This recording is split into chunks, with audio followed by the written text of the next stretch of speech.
Imaginez un instant que notre âme ne soit pas juste une vague idée abstraite, mais un château.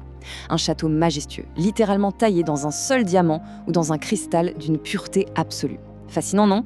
C'est exactement la vision qu'on va explorer aujourd'hui dans ce décryptage d'une œuvre incontournable du XVIe siècle, le château intérieur de Sainte Thérèse d'Avila.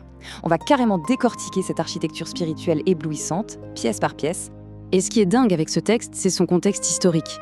Thérèse a pondu cette véritable cartographie de l'Aime en l'espace de quelques mois à peine, au cours de l'année 1577. Le plus fou, elle a abattu ce travail colossal uniquement par pure obéissance à ses supérieurs.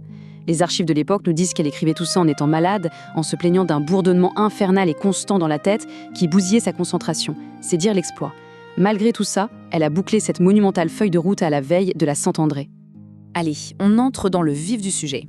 Le texte nous décrit 7 demeures concentriques. C'est vraiment une quête spatiale très claire. On part des murs extérieurs pour aller jusqu'à la chambre la plus centrale et secrète de l'âme.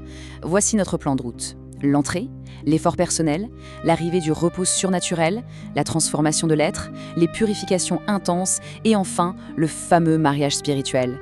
Première étape donc, l'entrée du château, les fameuses premières demeures. En gros, ce sont les remparts.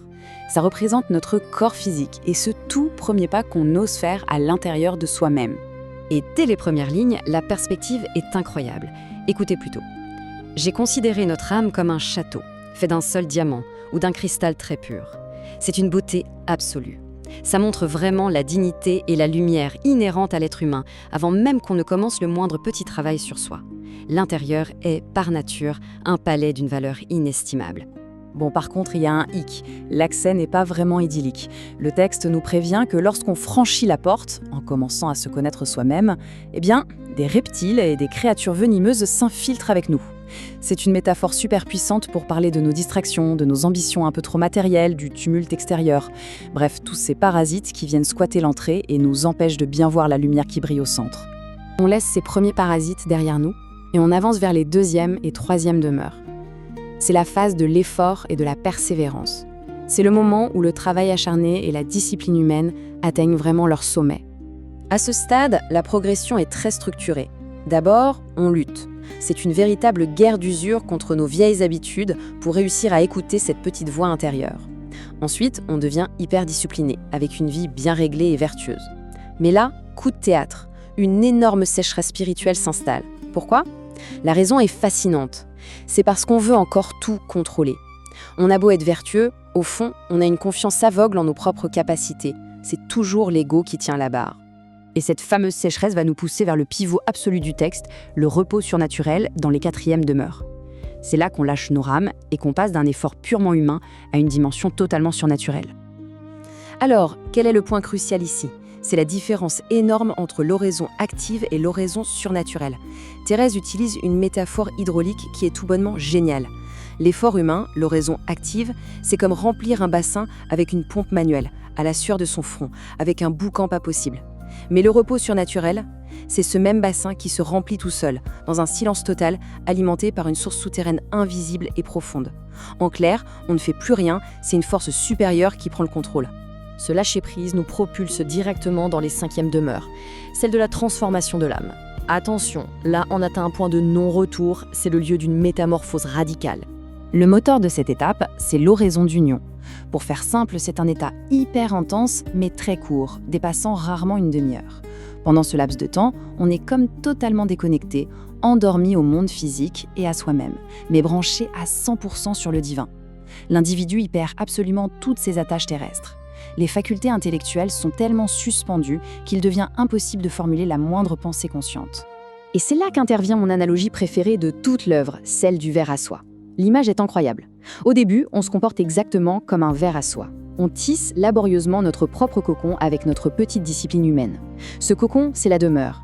Et qu'est-ce qui en sort après cette fameuse oraison d'union ? Un magnifique papillon blanc. La transformation est tellement forte qu'on ne se reconnaît même plus. Ce papillon mystique n'en a plus rien à faire de ses anciens conforts terrestres. Il est désormais animé par un besoin viscéral de servir sans condition, et même de souffrir par amour.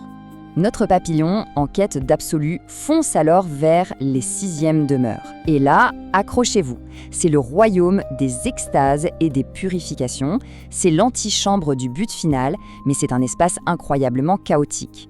Fini la douce tranquillité. Lors de l'extase ou du ravissement, l'âme est percutée par un afflux de grâce monumental. Imaginez une vague massive qui paralyse totalement les sens et le corps physique. Le contrôle humain est violemment annihilé et l'esprit est projeté dans des visions intellectuelles foudroyantes, lui offrant une compréhension au-delà des mots. Mais ne vous y trompez pas, ce n'est pas juste un petit nuage de bonheur.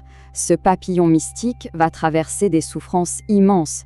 Ces ravissements, ils surviennent n'importe quand. Du coup, tout le monde autour commence à douter, y compris les propres confesseurs qui crient souvent à l'illusion. Il y a une incompréhension totale de l'extérieur. Et ce rejet social intense, eh bien, ça devient l'ultime et la plus douloureuse des purifications. Toutes ces secousses nous préparent pour le summum de ce voyage intérieur. On franchit enfin la porte du centre absolu, au cœur même du diamant, la 7e demeure, le fameux mariage spirituel. Ce qui est fascinant au centre de ce diamant, c'est le paradoxe extraordinaire qu'on y trouve. On pourrait croire qu'on va léviter au-dessus du sol, mais pas du tout. Le tumulte des 6e demeures s'évapore complètement. À la place, il y a un silence intérieur inaltérable, profond, qu'elle compare à la construction pacifique du temple de Salomon. C'est la fin définitive des sécheresses. Mais le vrai grand rebondissement, c'est le retour à la réalité. L'accomplissement mystique total ne consiste pas à s'isoler dans une bulle, il se transforme en un désir ardent et super lucide de retourner au service actif dans le monde. C'est d'ailleurs tout l'enjeu de cette fameuse métaphore de l'union entre Marthe et Marie, qui explique concrètement le pourquoi de tout ce voyage. La vraie complétude, selon Thérèse, exige d'allier parfaitement les deux, le service dévoué, les mains dans le cambouis de Marthe, avec le silence absolu et la contemplation de Marie. Sans cette union intime entre l'action extérieure et la paix intérieure, le parcours n'est tout simplement pas fini. Alors, pour clore cette exploration, je vous laisse avec cette réflexion.